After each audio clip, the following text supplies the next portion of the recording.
The world needs an autocracy, plain and simple. Back in the day, I used to think the liberal way.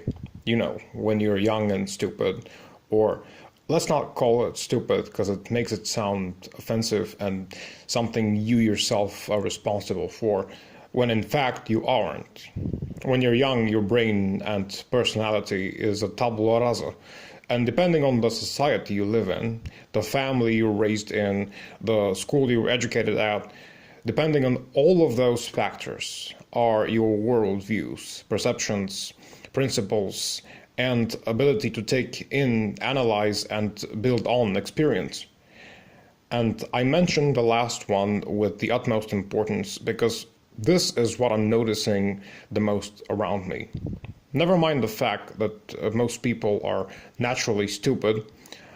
I want to put stress on the type of people who grow up and develop intellectually, but are raised to become nothing more than useless pedants, who take pride in their learned pedanticness, and who even scorn those that are not as pedantic as they are, as a defensive mechanism against those who'd actually dare to flat out say to their face that they're blubbering idiots, despite the fact that they're walking Wikipedias. I'm trying to describe a phenomenon that I'm witnessing among people. The phenomenon of gaining intellectual abilities without the will of actively using them in society for something other than earning your miserable wage and then spend it with no bigger picture in mind whatsoever. All those intelligent people, particularly powerful in their own specific sphere, having such sharp minds and calculating logic, having been given such powerful brain mechanisms, blowing it all into the wind. Just because they've been programmed by modern, liberal, democratic, self-absorbed, retardedly individualistic societal trends to simply not see a bigger picture. All my life, people have been accusing me of being a philosopher.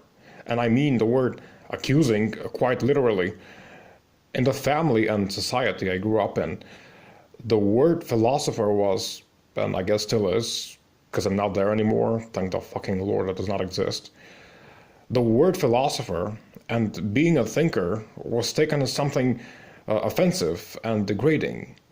All the time I was being mocked for thinking and reading so much that I cared about history and wanted to talk about it.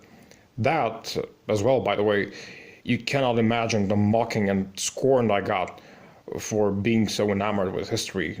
It's kind of modern in my society, kind of feisty and cool to be one of those people who brags about not giving a fuck about reading, and who boasts he's found history to be a useless science about the dead that tortures the living.